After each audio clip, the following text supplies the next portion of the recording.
उस मंदिर की आवश्यकता है। 2.5 एकड़ की भूमि के लिए 5 शतकों तक कोई संघर्ष चल सकता हो, इसका कैसे विश्वास किया जा सकता है? लेकिन वो हमने देखा है।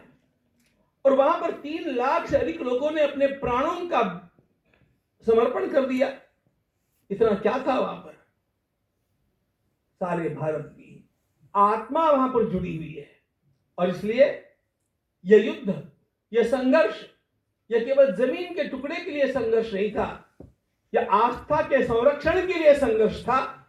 और इस आस्था का संरक्षण होना, यह न केवल भारत के लिए, सारे विश्व के कल्याण के लिए परम आवश्यक बात है।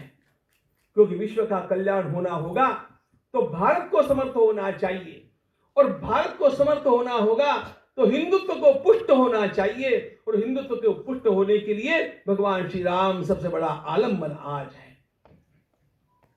अभी अभी हमने सुना, एक व्यक्ति का विरोध था, एक ही व्यक्ति का विरोध था, जिसके कारण मंदिर बन नहीं पा रहा था। मित्रों, सच्ची बात यह है, यह संघर्ष ही 2 वृत्तियों का संघर्ष है, एक राष्ट्रीय वृत्ति और एक अराष्ट्रीय वृत्ति।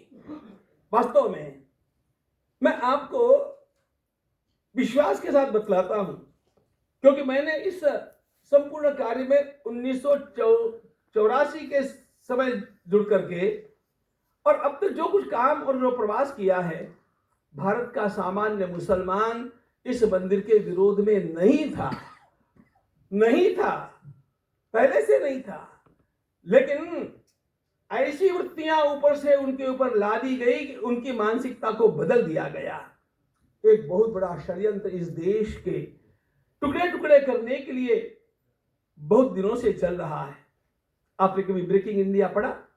राजीव मल्होत्रा के ब्रेकिंग इंडिया को यदि आपने नहीं पढ़ा होगा तो आपको कल जाकर के उस ग्रंथ को पढ़ना चाहिए। जिस समय मैंने इस ग्रंथ को कन्नड़ा में पहले दिन पढ़ा, उस रात में सो नहीं पाया।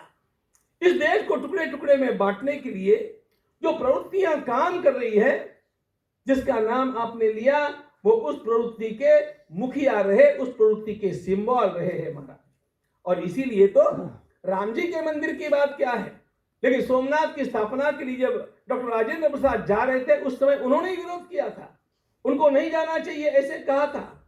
और सोमनाथ की स्थापना के लिए राष्ट्रपति डॉक्टर राजेंद्र प्रसाद चले गए, इसका बहुत बड़ा नुकसान उनको भुगतना पड़ा। उनके कार्यकाल के पश्चात उनकी जो अवस्था की गई, कभी तो भी आप उस अवस्था को पढ़िए। भारत के उस महान राष्ट्रपति ने, उस पुण्यात्मा राष्ट्रपति ने अपने अंतिम जीवन कैसे बिहार में बिताए, और क्यों? केवल इस संस्कृति से प्रेम किया। इसलिए ये संघर्ष जो है, ये राष्ट्रीय और अराष्ट्रीय प्रवृत्तियों का संघर्ष है, इसको ध्यान में रखना चाहिए। और इसलिए मैं एक बात कहना चाहूंगा, अमित जी से अवश्य कहना चाहूंगा, आपने पास्ट और प्रेजेंट लिखा है, राम मंदिर का फ्यूचर क्या है, इसका भी विचार हम लोगों को आज कर लेना चाहिए। राम जी का मंदिर बन तो जाएगा, वो बन चुका है, लेकिन ये मंदिर वैसा का ऐसा रहना चाहिए। और आने वाले भविष्य काल में कोई भी इस मंदिर की ओर नहीं, किसी भी मंदिर की ओर टेढ़ी दृष्टि से देख नहीं पावे, इतना प्रबल राष्ट्र खड़ा करना हम लोगों के लिए अत्यंत आवश्यक बात है।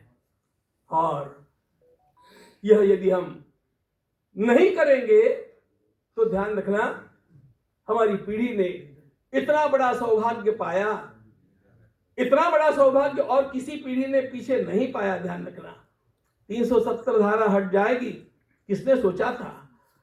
राम जी का मंदिर बन जाएगा, किसने सोचा था? काशी विश्वनाथ का वहां की समस्या, मैं काशी में 5 वर्ष रहा हूं, पढ़ा, वहां की समस्या को मैं ठीक ठीक से जानता रहा हूं। बहुत कठिन था, असंभव भी संभव होकर के हमारे सामने खड़ा हो गया है। और इसलिए हमारे देश की एक बात को आप ध्यान में रखिएगा, हमारे देश में किसी भी प्रकार के सामर्थ्य की कमी नहीं रही, समृद्धि की कमी नहीं रही, बुद्धि की कमी नहीं रही। यह देश सब बातों में समृद्ध है।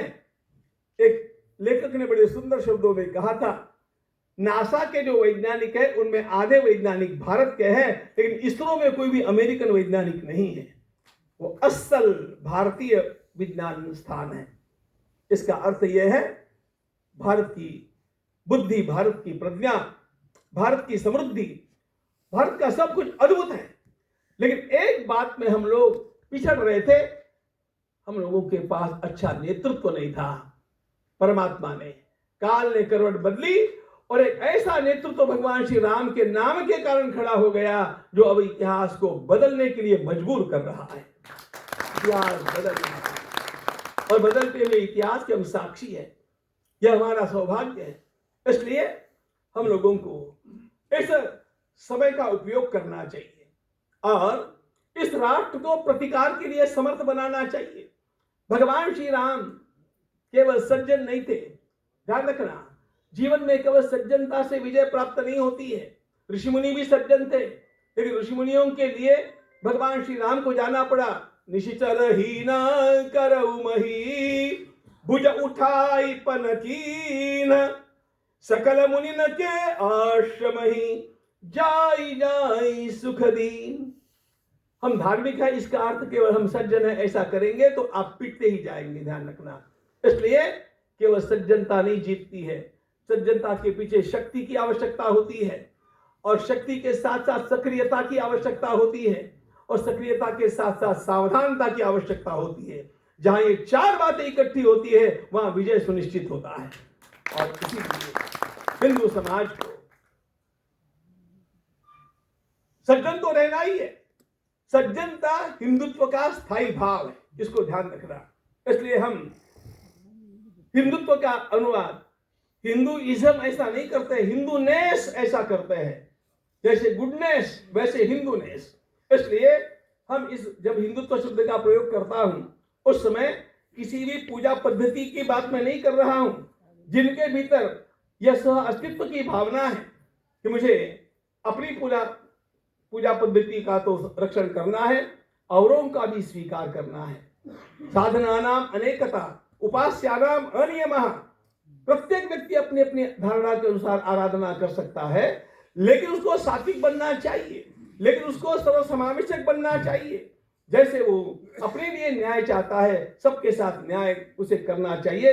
इस अच्छाई का नाम हिंदुत्व है